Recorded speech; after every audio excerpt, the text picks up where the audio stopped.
El COVID-19 no solamente deja secuelas físicas y psicológicas a quienes han sufrido la enfermedad.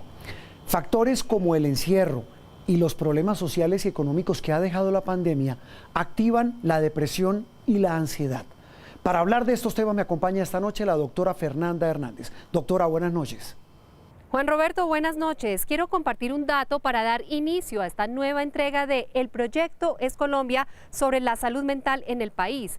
Por primera vez, el DANE indagó sobre el tema y encontró que 6 de cada 10 colombianos han tenido síntomas relacionados con afectación de su salud mental a causa de la pandemia. Sin duda alguna, estamos frente a uno de los mayores efectos colaterales de esta crisis en el corto, mediano y largo plazo si no actuamos ya. La pregunta es, ¿qué tan preparado está el país para atender la salud mental de los colombianos? La doctora Fernanda investigó. Las consecuencias son evidentes. Además de un virus nuevo, hemos enfrentado a una emoción primitiva, poderosa y más contagiosa e imparable que el mismo coronavirus: el miedo, que alimentado por la incertidumbre, el aislamiento, la desinformación, el duelo y la quiebra económica, entre otros, está detonando o agravando trastornos de salud mental. La segunda pandemia es la pandemia de la salud mental. Se han incrementado los intentos de suicidios. Ahorita las unidades de salud mental se encuentran con una ocupación por encima del 95%. Estamos viendo la punta del iceberg, solo los cuadros más graves, porque quienes sufren emocionalmente tienden a ocultarlo. Da miedo porque es una persona externa y no sabes si te va a juzgar, si se va a burlar de ti. Históricamente, los problemas y trastornos mentales se han negado, como si fueran algo que le pasa a los demás, cuestión solo de titulares o hasta de ficción. Trastornos de personajes como José Arcadio Buendía, el fundador de Macondo y el primero de la estirpe condenada a 100 años de soledad. El cuadro de él es un cuadro correspondiente a una esquizofrenia, si lo vemos desde el punto de vista médico. La esquizofrenia es una enfermedad mental grave, es una enfermedad en donde la persona empieza a darle una interpretación diferente a la realidad. El que llegó más cerca de su enfermedad fue el sacerdote del pueblo. El padre Nicanor aprovechó la circunstancia de ser la única persona que había podido comunicarse con él para tratar de infundir la fe en su cerebro trastornado. Ni Úrsula, su esposa, logró descifrar los síntomas, tampoco el sistema de salud macondiano, y aunque todo esto es pura ficción, no está lejos de la realidad. Nos toca ver con frecuencia cómo algunos pacientes, antes de llevarlo al psiquiatra, es llevado a exorcismos o digamos, procedimientos de brujería. Los estereotipos, prejuicios, desconocimiento y estigma han puesto un velo sobre la salud y la enfermedad mental. ¿Cuánto tiempo pasó desde que empezaron los síntomas hasta que tuviste un diagnóstico? Empecé con los síntomas como antes de los 14 años y ya casi a cumplir 18 años fue cuando tuve un diagnóstico, pero fue como a fuerza, ¿sabes? Porque para llegar a ese punto me tomé unas pastillas. Así le pasa a la mayoría de pacientes. El diagnóstico suele demorarse entre 2 y 10 años. Y en esta, como en cualquier otra enfermedad, ese tiempo perdido empeora el pronóstico. Cuando llegan a psiquiatría tenemos pacientes muy cronificados que pudo habérsele dado solución desde el principio, que debieron ser lo más funcionales posible y ahora comenzamos a pelear con rehabilitarlos y reintegrarlos. Desafortunadamente, cuando vemos que ya llegan esos cuadros instaurados y podemos ver la historia clínica del paciente, pues de todas maneras sí es doloroso ver que esto sí se había podido evitar. Sin duda, otra hubiera sido la historia de José Arcadio y, por supuesto, de Macondo si él hubiera recibido tratamiento a tiempo.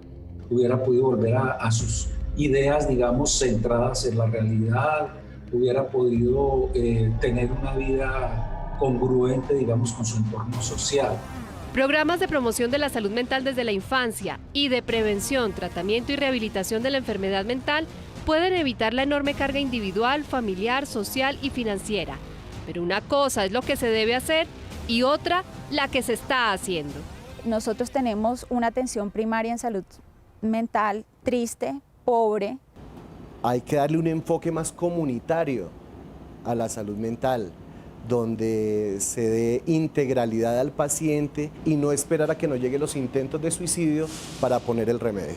La atención en salud mental se ha limitado al hospital, cuando este debería ser la última opción, como se firmó en la Declaración de Caracas en 1990.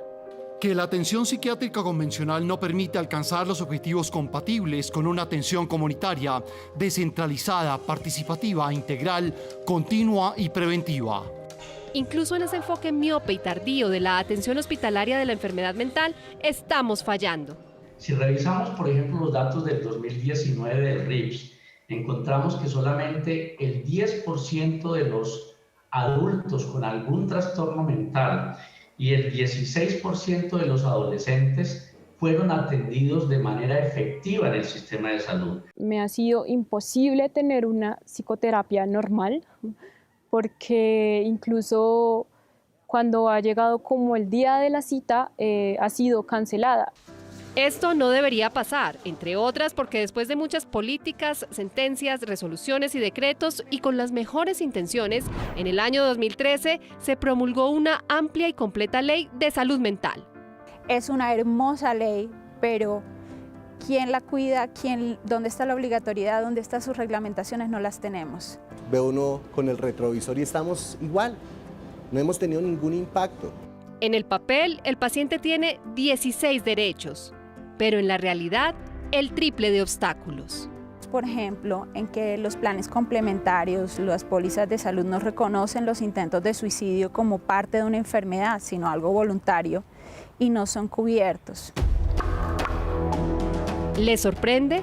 Pues las pólizas y prepagadas tampoco cubren la rehabilitación de farmacodependencia, y aunque se han hecho varias actualizaciones del POS, hoy el plan de beneficios está condicionado para ciertos diagnósticos, cuando son tecnologías mucho más baratas y con menos riesgos si se comparan con las disponibles para el manejo de otras enfermedades. No debe ser una carga la enfermedad mental, debe ser una enfermedad crónica como la diabetes, como la hipertensión, como cualquier otra. Miremos otra cara de la atención, por ejemplo, el número de camas de salud mental por cada 1000 habitantes. Comparados con otros países, estamos rezagados. Tener una unidad de salud mental con todos los estándares requiere de gran inversión, pero las EPS pagan poco por el servicio. Es más costosa quedarse en un hotel de 3 o 4 estrellas que en una unidad de salud mental. Y ahí no tiene ni que ponerle un psiquiatra, ni enfermera, ni comida. Pero no solo los pacientes sufren las consecuencias del abandono de la salud mental y del estigma. Si a un especialista psiquiatra le pagan por hora, le pagan menos la hora que a otros especialistas. Y a propósito, los psicólogos sí que tienen un salario bajo en el país, apenas entre 1.500.000 y 2 millones de pesos. Todo esto contribuye a la escasez de fuerza de trabajo interdisciplinario. Es una media de 1.6 psiquiatras por cada 100.000 habitantes. Psicólogos, si hay un grupo grande, alrededor de 123 psicólogos por cada 100.000 habitantes, pero el problema es que están muy concentrados en las grandes capitales. Aunque queda tela por cortar, es más que evidente que la salud mental sobrevive en medio del déficit crónico. Y eso que no hemos hablado de poblaciones vulnerables, como son recientemente los trabajadores de la salud, o de tiempo atrás, las víctimas del conflicto armado, la población privada de la libertad, la rural, los indígenas, entre muchos otros. La salud mental nuevamente no se ve como un tema prioritario que haya que atender. Los pueblos indígenas del Putumayo han estado solos. Ha faltado ese enfoque integral, comunitario y diferencial, un tema agravado por la pandemia. Lo que se disparó fueron las cifras de intentos de suicidio, se aumentaron al 70% del total de los ingresos, es decir, 7 de cada 10 personas que ingresaban aquí lo hacían por una conducta suicida. Justo cuando la atención en salud mental está en crisis, llega la pandemia. Sus efectos han sido devastadores. Según la Organización Mundial de la Salud, la pandemia ha perturbado o paralizado los servicios de salud mental esenciales del 93% de los países del mundo. No es sentarse a esperar qué va a pasar después de la pandemia, sino comenzar a tomar acciones desde ya para prevenir el impacto de lo que se viene y también para acompañar en estos momentos tan difíciles a la comunidad. Tenemos que estar preparados, porque si no actuamos en este momento, si no hacemos promoción y prevención en salud mental, pues el día de mañana vamos a tener que cambiar las camas de la UCI por camas en unidad de salud mental. Sin salud mental no hay bienestar ni progreso. Todas las personas merecen vivir feliz, ¿no? Estables, con bienestar y seguros. Esa necesaria y esperada reestructuración de la atención psiquiátrica ya está escrita. Ahora hay que materializarla de manera rápida y decidida. De lo contrario, todos seremos responsables de que a la salud mental le pase lo que a Macondo, que vivió el azote de la peste del olvido. O peor aún, lo que le pasó al primero de esta estirpe maldita. José Arcadio Buendía permaneció en el patio atado a un árbol. Días antes mostró poca lucidez y su familia decidió atarlo en el castaño.